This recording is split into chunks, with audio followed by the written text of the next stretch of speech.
Cap fact: those times that Steve was again a good boyfriend. I've mentioned numerous times when Steve has been a bad boyfriend, but you know what he is? Dedicated.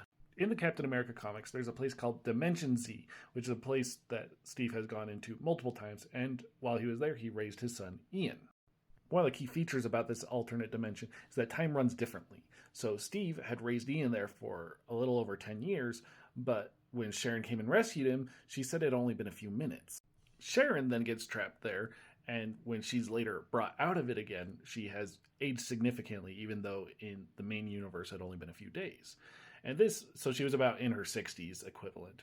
And this actually worked out for a while because Steve had just been aged up because the super soldier serum had been removed from his system. But then Steve got better and Sharon didn't. Through Cosmic Cube shenanigans, Steve had been restored to his youthful self, but Sharon was still in the body of, a 60-year-old woman.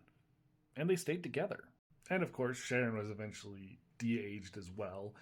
And I feel like they should talk about that more because now they've both lived for decades longer than their physical age would imply. And I feel like that would do things to a person.